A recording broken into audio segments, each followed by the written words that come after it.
Hello, this is Hasif Master Reviews here. I'm prepared to join me as I take a look into a movie that is notable for its history, and not in the best and not in a good way. This film is considered to be a love letter to a classic television series that inspired many of the two people who were producing this film, as well as being a jumpstart for two more careers. Unfortunately, on one night, its reputation was forever changed, and I will be discussing it in detail along with doing my regular review. So please join me as I review Twilight Zone, the movie.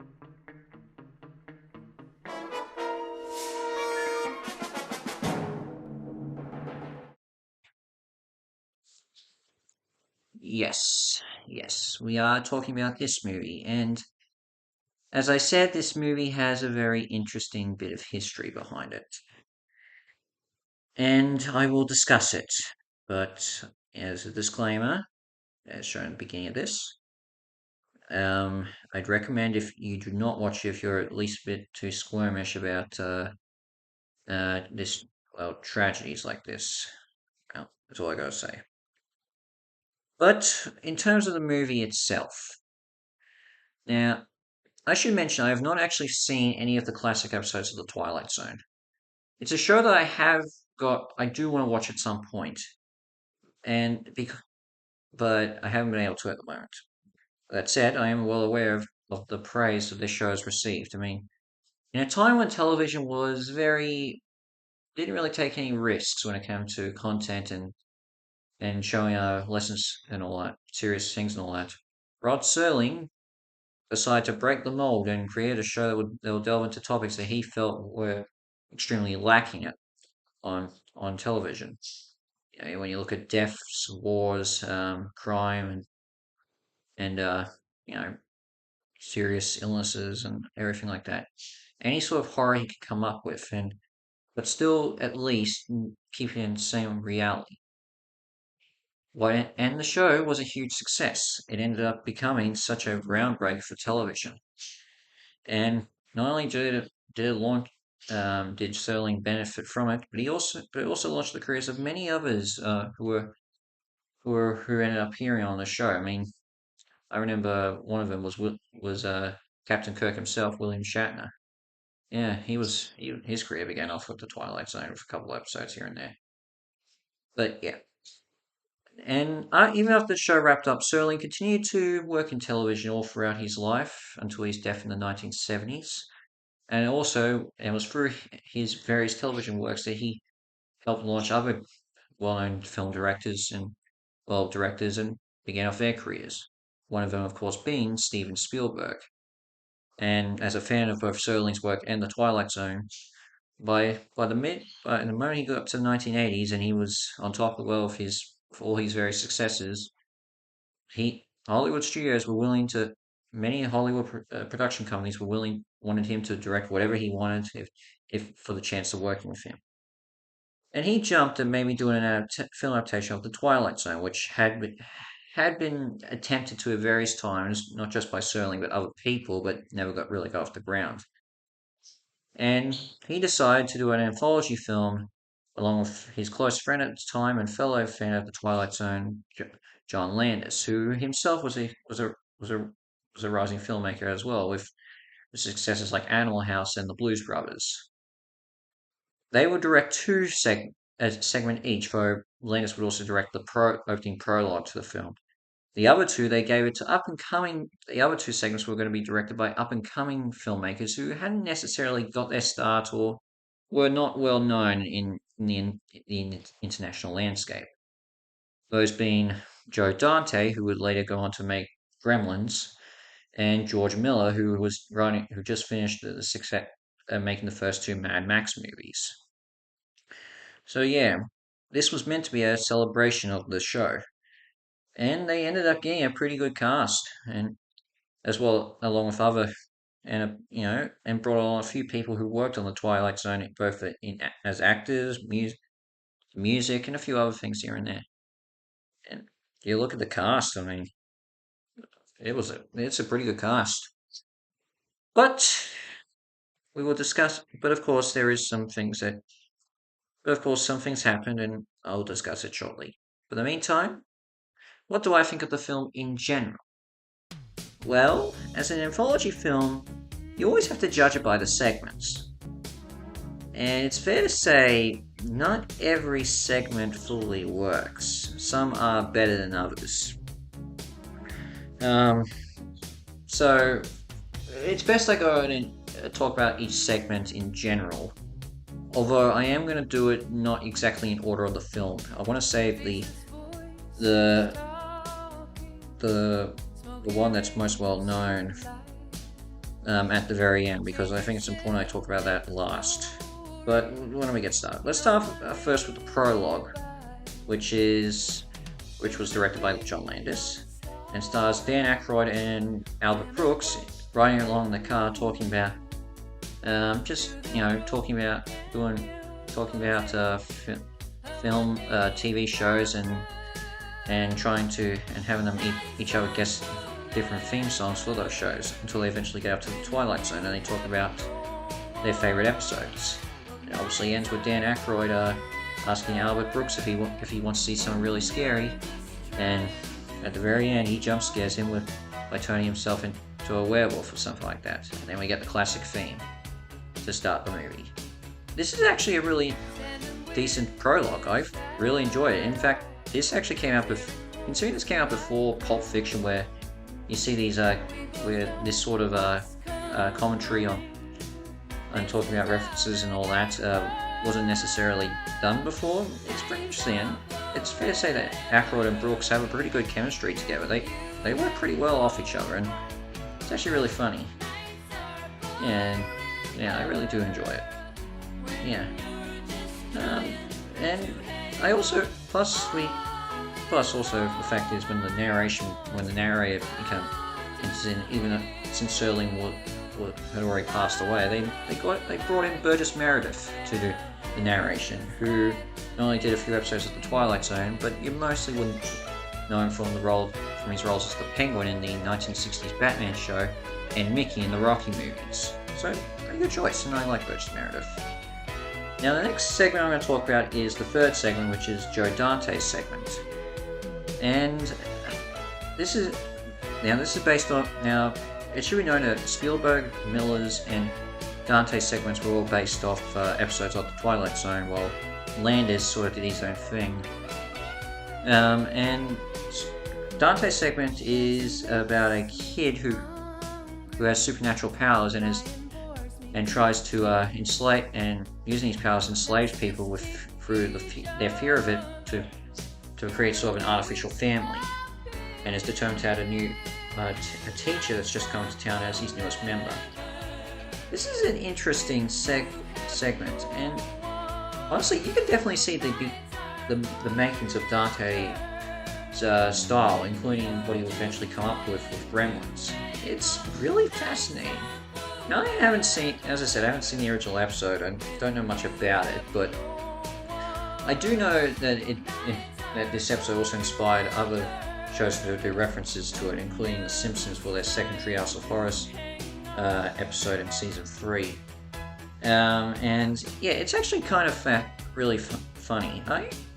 Funny and creepy at the same time, and I get a lot of kicks out of it. They actually brought in the actor who played the young boy in the TV show to make a cameo in it, and that's cool.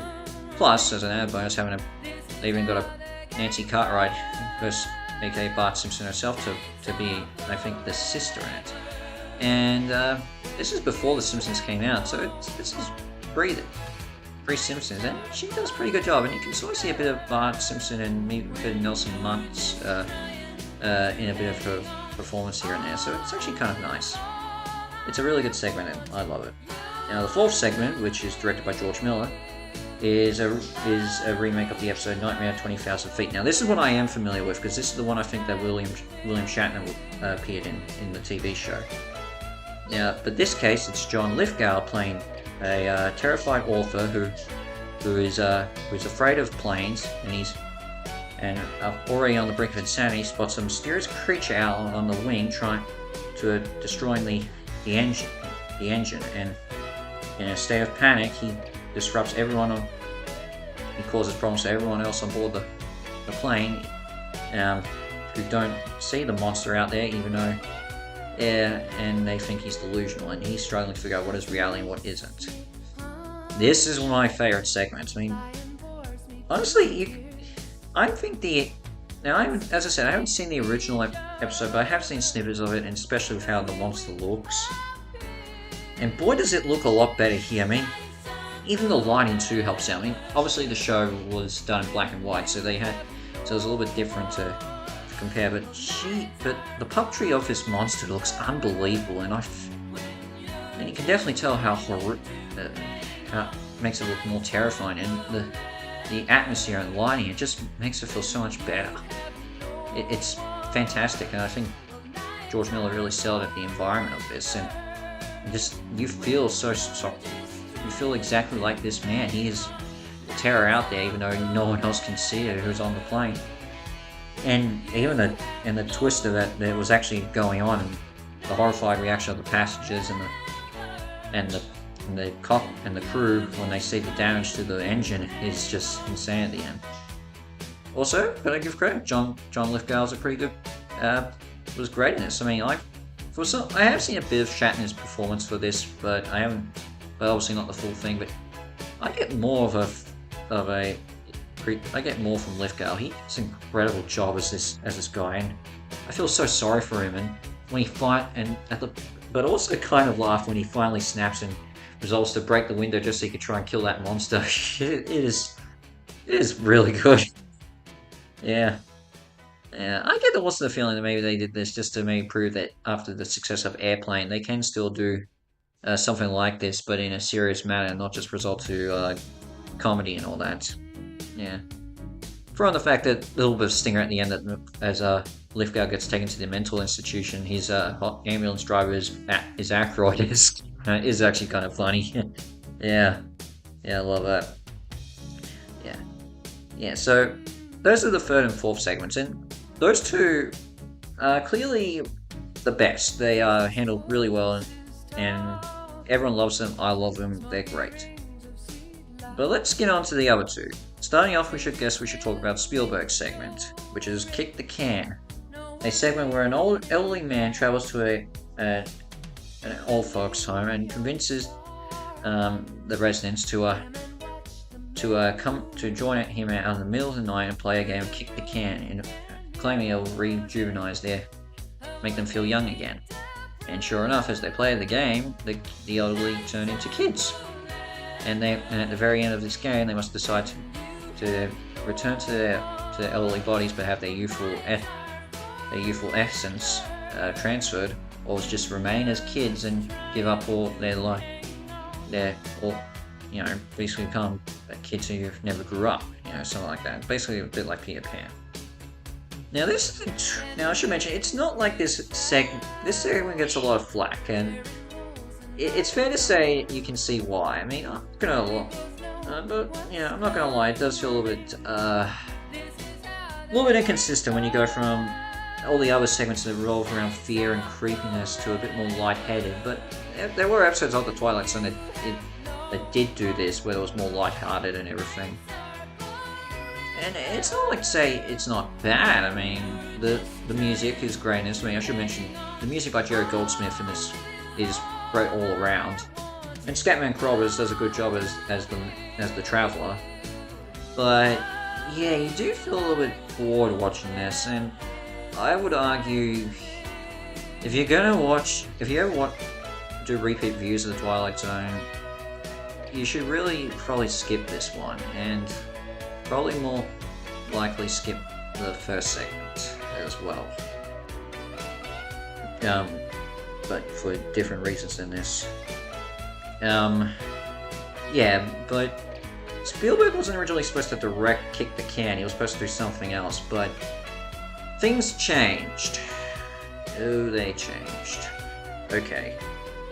Let's get on to the first segment, which is the only original segment written and directed by John Landis, called Time Out, which revolves around a racist businessman who, fed up after the fact his life has gone nowhere, and blaming on the fact of all blaming on other racial dignities, gets sent through various different time periods to see what it's like in their shoes when they were being persecuted.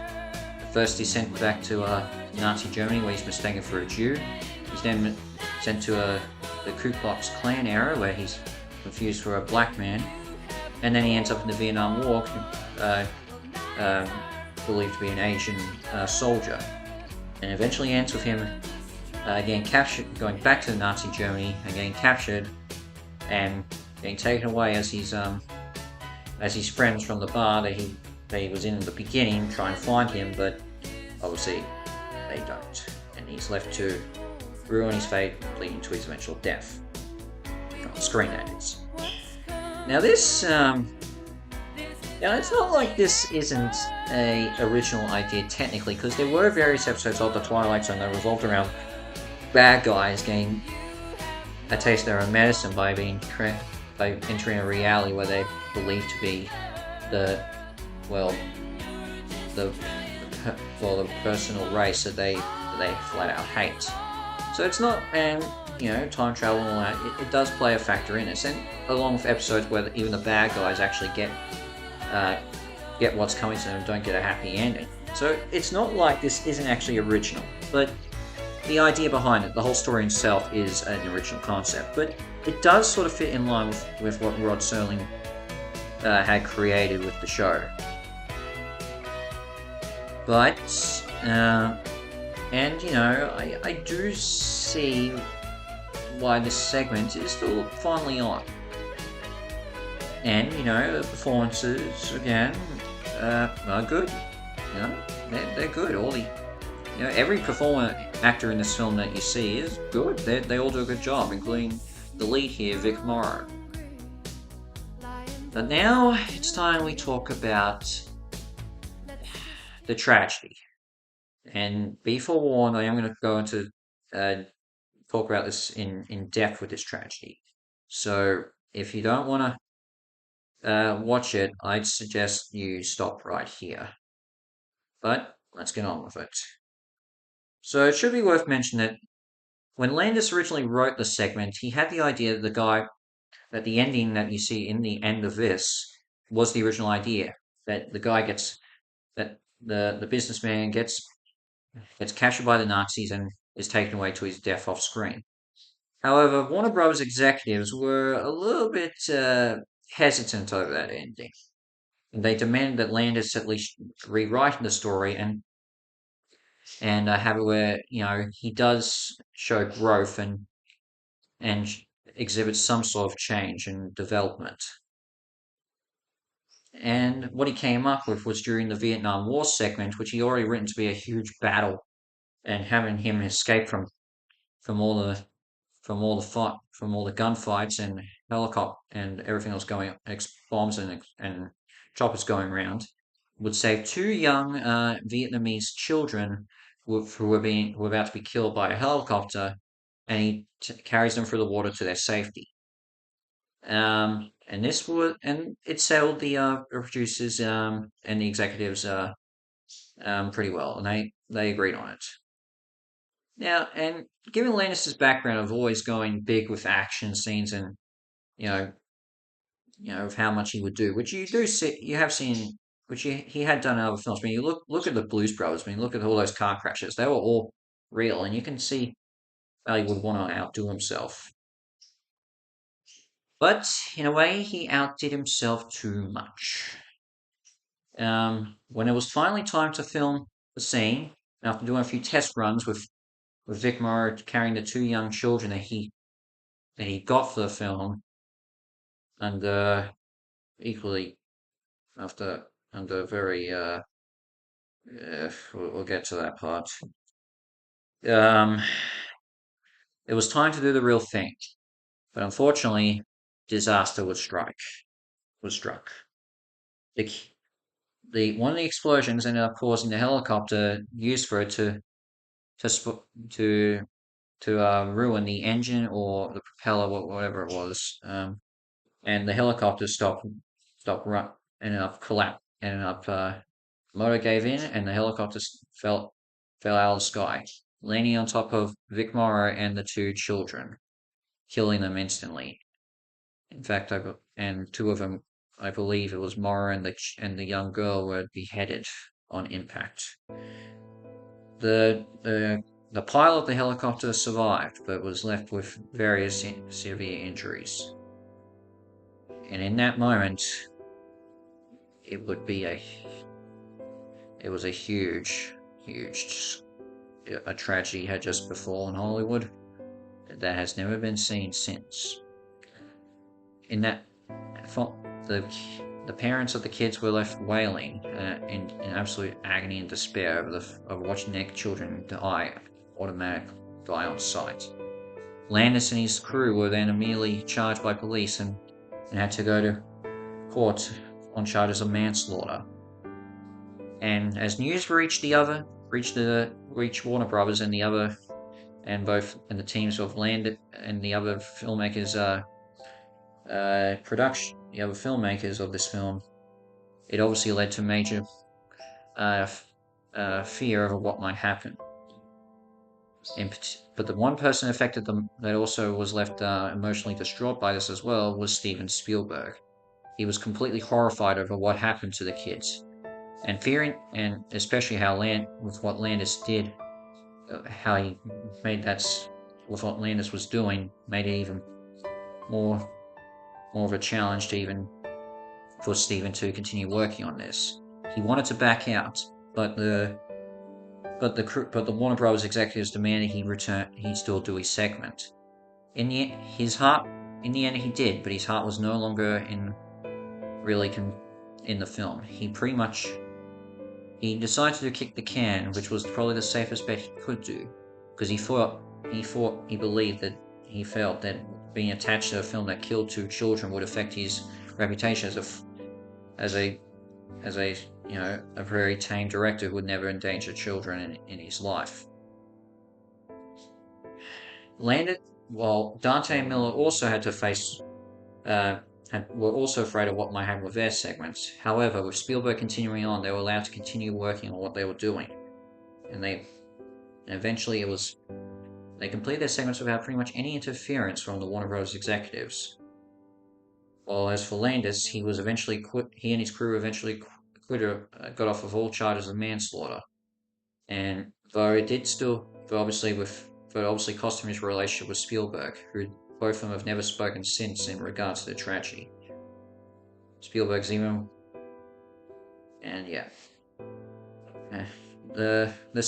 Landis was able to finish off his segment and went with the original ending that he conceived, I guess. But fortunately enough, he actually did film the ending, but he cut out all ties to the Vietnam War segment. Well, the footage of what was meant to be happening in the Vietnam War segment. Though the shadow of this tragedy still remains over the film, it was interesting enough that despite obviously what happened, there was no dedication to Morrow or the children. I have a feeling that maybe this could have been involved in perhaps a request from the families and considering after what happened, but it is still a little bit, I don't know. So what do I think of this? Well, in terms of what happened, I do think the executives of Warner Bros. Do have to be held somewhat accountable for making Landis change his original idea. Had that request not been made, had they not demanded that change to add that scene in, this whole thing would never have happened. But where I think Landis does need to be held accountable is the fact that he illegally paid under the table the two child actors to appear in it.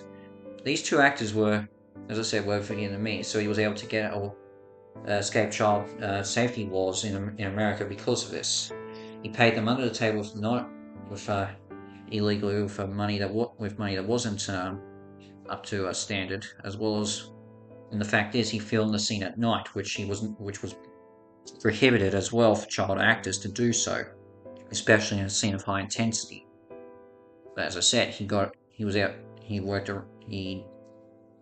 it was a he was because he had two Vietnamese actors, young actors, he was able to get away with it.